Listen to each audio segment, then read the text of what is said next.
Waalaikumsalam warahmatullahi wabarakatuh. Iya nih, lagi nunggu giliran. Giliran. Lagi santai aja.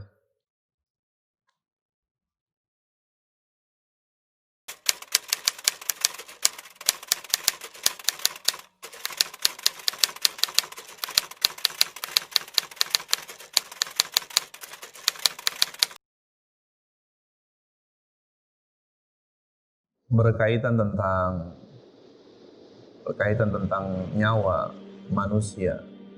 Tidak ada agama yang paling luhur, paling tinggi menjaga, menghargai nyawa manusia kecuali agama Islam. Sementara musuh-musuh Islam memframing bahwa Islam itu adalah agama yang tidak menghargai nyawa seseorang. Itu adalah framing propaganda agar menjauhkan umat ini dari agama Allah.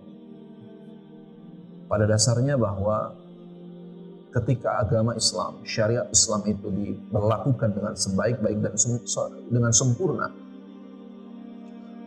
maka dia menghargai beberapa hal.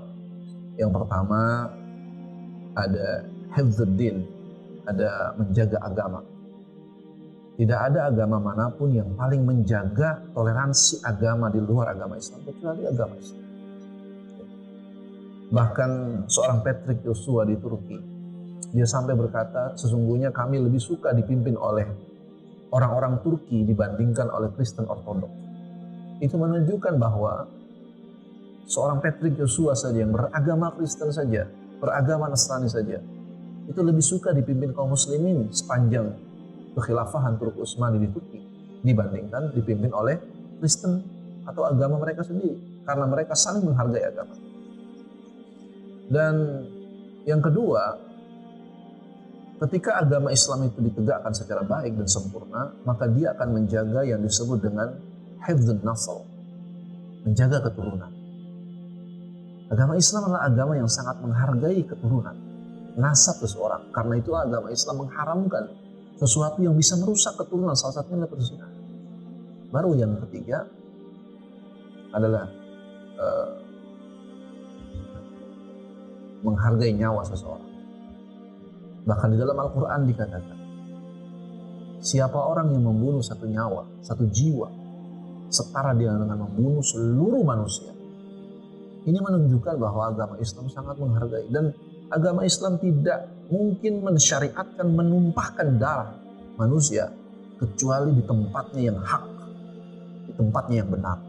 Dia tidak boleh menumpahkan darah manusia kecuali di tempat yang benar.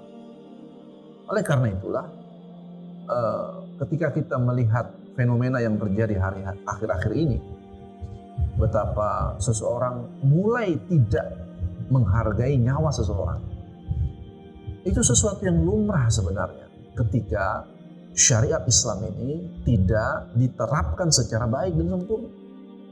Akhirnya orang mulai kebingungan kemana dia harus mencari keadilan ketika nyawa manusia dihargai setara dengan nyawa binatang, dibunuh dengan secara membabi buta, dengan cara yang sangat brutal. Oleh karena itulah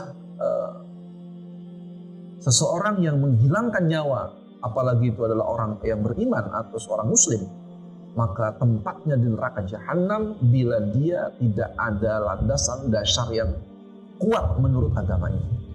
Maka tempatnya di neraka jahanam. Siap-siap bagi Anda yang sudah menghilangkan nyawa seseorang tanpa asas dasar yang dibenarkan oleh agama, bahkan hukum internasional sekalipun, maka Anda akan menempati kesengsaraan bukan hanya di akhirat, tapi di dunia Anda sudah akan mengalami kehinaan luar biasa.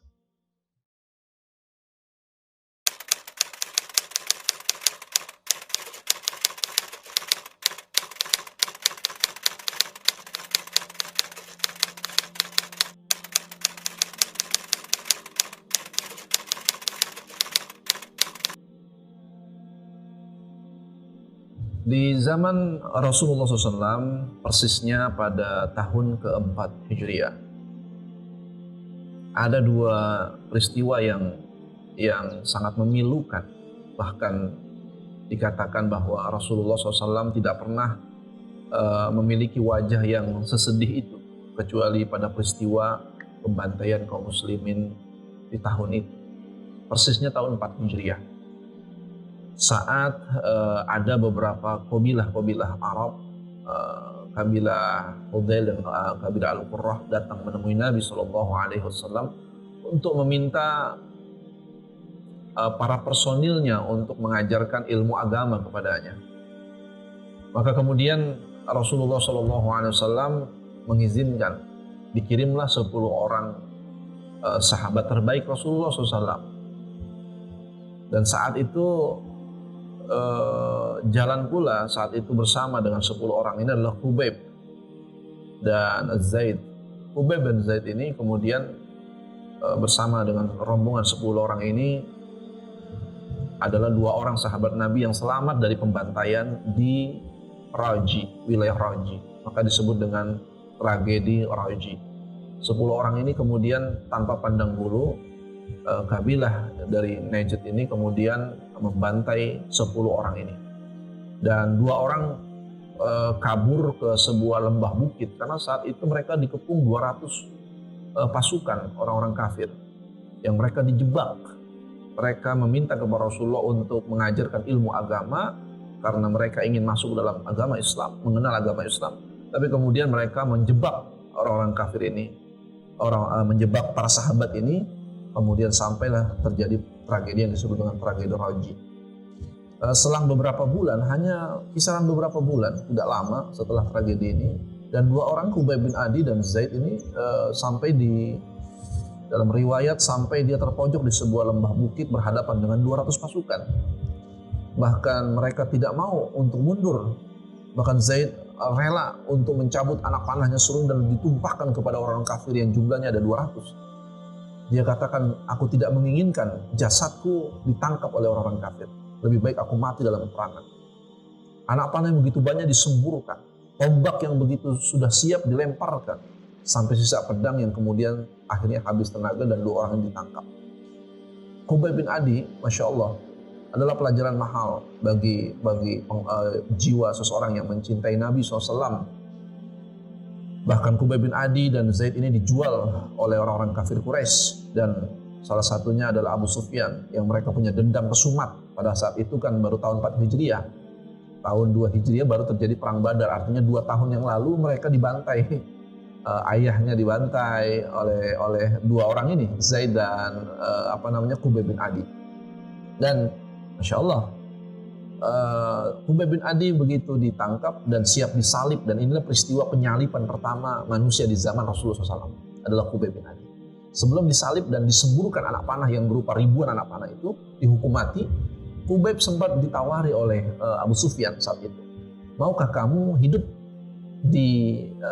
bersama keluargamu dengan senang dan bahagia sementara engkau gantikan kepala Muhammad menjadi batok kelapa untuk aku minum, kata musuh Islam ini. Maka Khubayb bin Adi mengatakan, tidak mungkin aku lakukan.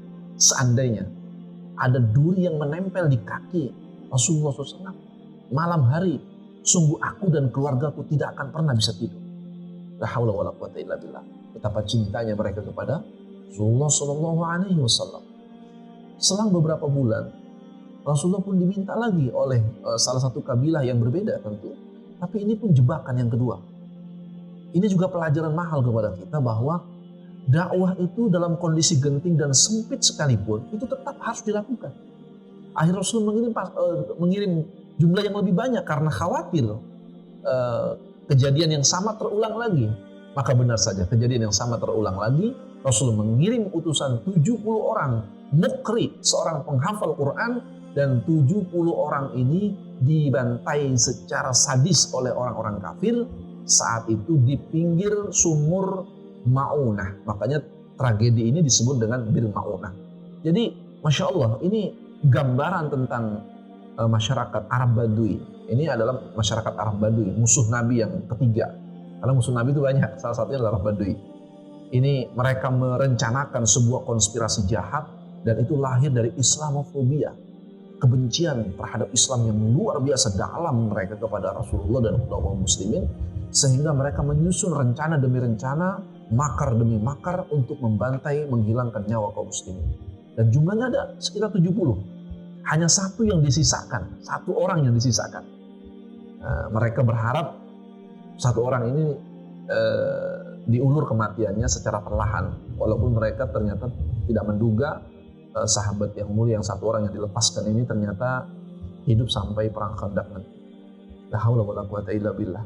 Oleh karena itulah berhati-hati terhadap semua keadaan yang ada di sekitar kita, karena percayalah bahwa ada kelompok-kelompok yang memusuhi Islam begitu bengis dan sadis sampai mereka tidak lagi menghargai nyawa dan menghilangkan sisi kemanusiaan. Karena itu wa makaru wa makrullah wallahu khairul makirin. Tapi di balik hikmah dari semua kejadian yang menimpa kaum muslimin, ada makar Allah yang disiapkan untuk menghancurkan orang-orang kafir. خذ بقلبي للرشاد